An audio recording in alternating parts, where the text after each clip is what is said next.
لکھے ہوئے جو سوال آئے تھے اس میں پہلا سوال تھا کہ نظام ولایت سے کیا مراد ہے. تو اس کا جواب ہم پہلے دیتے ہیں کہ نظام ولایت سے کیا مراد ہے. بات یہ ہے کہ ہم یہ جانتے ہیں، بلکہ ہر انسان جانتا ہے کہ پروردگار عالم کائنات کا خالق و مالک ہے، اور وہی پورے عالم موجودات کا حاکم ہے.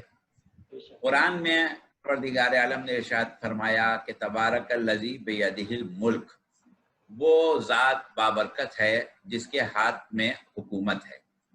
تو اب یہ ایک طے شدہ بات ہے کہ عالم موجودات، پوری کائنات جو ہے اس کا حاکم، اس کا بادشاہ پروردگار عالم ہے. تو اب پروردگار عالم کا جو طرز حکومت ہے کس طرح حاکم ہے، یعنی اس کا حکم کس طرح نافذ ہے یا اس کی حکومت کس طرح قائم ہے، اس نظام حکومت کو کہ جو رابطہ بین العبد والمعبود ہے، یعنی اللہ اور بندوں کے درمیان جو انداز کا رابطہ ہے کہ وہ بادشاہ ہے، وہ حاکم ہے اور سب اس کے محکوم ہیں، اس نظام کو ہم کہتے ہیں نظام ولایت. اس کا تذکرہ پروردگار عالم نے قرآن میں سورہ مائدہ کی 55ویں آیت میں کیا ہے، جس کو آیہ ولایت ہی کہتے ہیں. انما ولیکم اللہ ورسولہ والذین آمنوا الذین یقیمون الصلاۃ ویؤتون الزکاۃ وہم راکعون. بے شک تمہارا ولی صرف اللہ ہے اور رسول ہے، اور وہ صاحبان ایمان کہ جو نماز کو قائم کرتے ہیں اور زکوٰۃ دیتے ہیں جس وقت کے حالت رکوع میں. تو یہ قرآن کا مفہوم ولایت ہے کہ پوری کائنات کا، پورے عالم موجودات کا، اور خاص طور سے صاحبان عقل کا حاکم اللہ ہے، اور اس حاکمیت کے لیے لفظ ولی استعمال ہوا ہے. تو بنیادی طور پر اگر آپ سوال صرف اس حد تک رکھیں کہ نظام ولایت کیا ہے، تو نظام ولایت پروردگار عالم کا نظام حکومت ہے. اس کا جواب اتنا ہی ہے. اب اس سے آگے جو آپ کے سوال ہیں ان کو ہم کرتے ہیں، جس سے آپ کی مزید جو تشویش تھی اس میں اس کا جواب مل جائے گا. دوسرا سوال آپ کا تھا کہ ولا کن کن معنوں میں استعمال ہوتا ہے. اچھا، اب آپ یہ بتائیے کہ نظام ولایت کا جو ہم نے آپ کو جواب دیا، کیا آپ کے لیے یہ کافی ہے، یا آپ کی توجہ اور آپ کا جو ذہن جا رہا تھا وہ دنیاوی کسی حکومت کے نظام کو نظام ولایت کہے جانے کے سلسلے میں تھا؟ اگر آپ کچھ اور پوچھنا چاہتے ہیں تو پوچھیں، ورنہ پھر ہم آگے والے سوال کے اوپر آپ موجودہ حالات، موجودہ حکومتوں کے متعلق تو نہیں تھا، لیکن یہ کہ آج کے زمانے میں پھر وہ نظام ولایت جو ہے وہ کس طرح سے دنیا میں رائج ہوگا، یا اس کو کس طرح سے دنیا میں امپلیمنٹ کیا جائے گا، یا اس کی اس وقت کیا شکل ہے، یا اس وقت وہ کس شکل میں ہمیں نظر آ سکتا ہے، یہ پوچھنا چاہتے ہیں. دیکھیے، بات یہ ہے کہ مکتب تشیع جو ہے اس کے مطابق ہم ایک لفظ استعمال کرتے ہیں، توحید حاکمیت. پروردگار عالم کی وحدانیت اور اس کی توحید کے مختلف پہلو ہیں، جس میں ایک پہلو ہے توحید حاکمیت، یعنی حاکمیت، بادشاہ ہونا سوائے اللہ کی ذات کے کسی کی ذات کو زیبا نہیں ہے. اور اگر کوئی شخص اللہ کے علاوہ کسی کو حاکم سمجھنے لگے، جس طرح اللہ کے علاوہ کسی کو معبود سمجھنے لگے، مشرک ہو جائے گا. اللہ کے علاوہ کسی کو خالق سمجھنے لگے، مشرک ہو جائے گا. اللہ کے علاوہ کسی کو مالک سمجھنے لگے، مشرک ہو جائے گا. اسی طرح اللہ کے علاوہ کسی کو حاکم سمجھنے لگے تو بھی یہ